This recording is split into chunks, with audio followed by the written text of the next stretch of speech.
네, 안녕하세요. 파스칼입니다.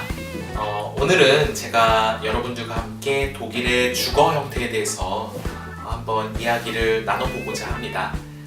그러니까 독일 학생들이 주로 거주하는 형태, 주거 형태는 어떤지, 주거 문화는 어떤지에 대해서 조금 이제 여러분들과 함께 정보를 공유하고자 하고, 그리고 그 시간 첫 번째로 주거 형태에 대해서 먼저 간략하게 이제 이야기를 하고자 합니다. 제가 말씀드리는 부분은 다시 말씀드리지만 주로 학생들, 그러니까 독일 유학을 준비하시는 분들이라든가 아니면 워킹 홀리데이를 준비하시는 분들에게 적합한 정보를 지금 전달해드리고자 하는 거고, 이민을 준비하시거나 아니면 이제 대가족의 형태로 오시는 분들에게는 제 정보가 맞지 않을 수 있다는 점을 먼저 말씀을 드릴게요.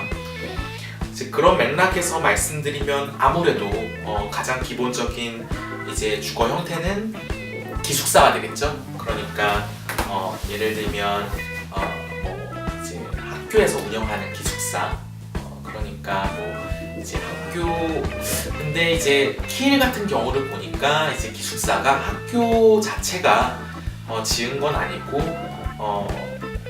물론 이제 대학들이 다 이제 주립대학교에 해당하는 경우이기 때문에 그 주에서 지은 기숙사인 거죠.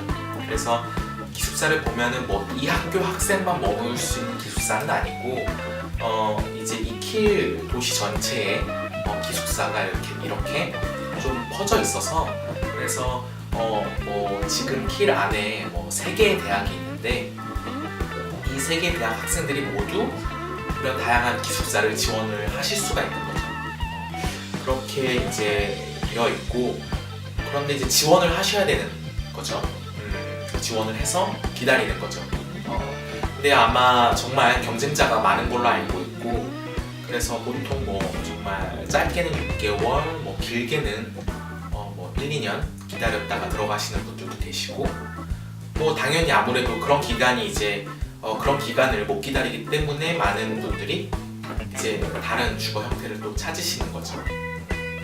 그래서 뭐 그런 형태가 있고, 저도 제가 먼저 지원을 했는데 대기자 명단에 있더라고요. 근데 이제 뭐 당장 제가 10월에 와서 공부를 해야 되는데 대기자 명단에서 언제 이게 확정이 될지 모르니까 집을 찾은 케이스죠, 제가.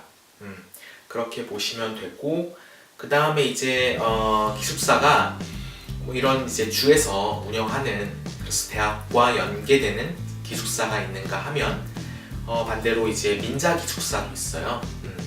민간인이 운영하는 기숙사인 거죠. 그리고 이제 재단에서 운영하는, 그러니까 뭐 기독교, 개신교 재단이라든가 아니면 이제 천주교 성당에서 재단에서 운영하는 기숙사도 있다.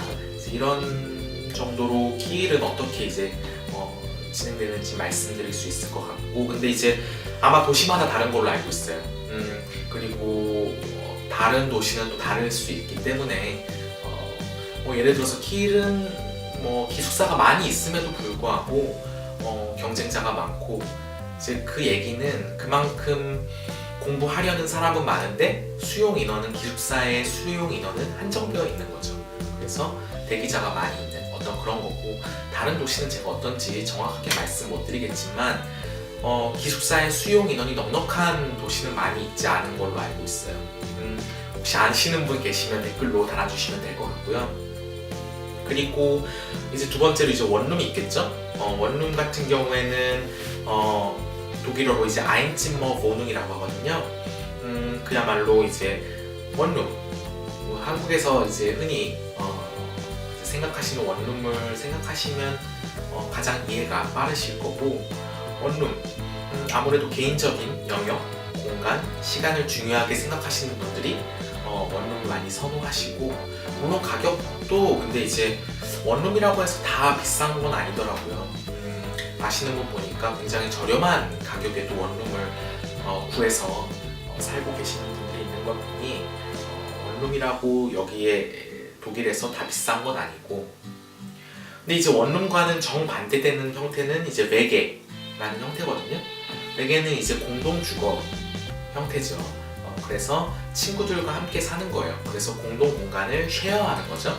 뭐 부엌이라든가 아니면 화장실, 뭐 발코니 이런 것들을 같이 공유하고, 그리고 나머지 각자의 방에서는 자기 생활을 하고, 이런 주거 형태고, 이런 공동 주거 문화에서는 아무래도 같이 사는 친구가 중요하겠죠. 친구와 내가 잘 맞는 타입인지 아닌지. 그래서 그것을 인터뷰를 통해서 주로 가려내는 경우가 많고, 그래서 저도 이제 인터뷰를 본 케이스죠. 인터뷰의 형태는 직접 방문을 하셔서 인터뷰를 하실 수 있고, 인터넷, 스카이프를 통해서. 근데 이거는 선호도에 따라 달라요. 뭐 예를 들어서 스카이프로는 전혀 인터뷰를 하지 않겠다, 뭐 그런 집이라면 좀 힘든 건데, 인터뷰가 인터넷으로 스카이프로 이제 진행되면 아무래도 해외에 계신 분이 편하죠.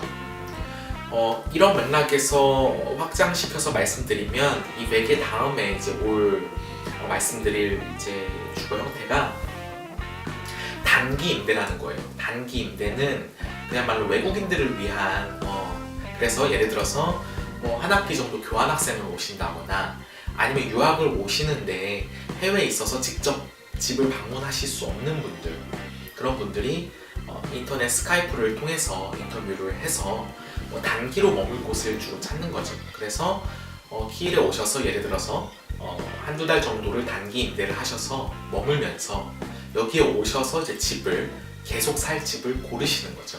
한두 달이 될 수도 있고 6개월이 될 수도 있고, 교환학생을 가는 경우에는 6개월을 이제 집을 빌려주고 가는 경우가 있더라고요. 교환학생 같은 경우에는 아무래도 좀, 예를 들어서 제가 뭐 지금 여기에 있다가 교환학생을 간다 이러면 당연히 이제 렌트를 해주고 가야겠죠. 렌트를 하고 가는데, 이 렌트는 결국에는 서브 렌트인 거죠.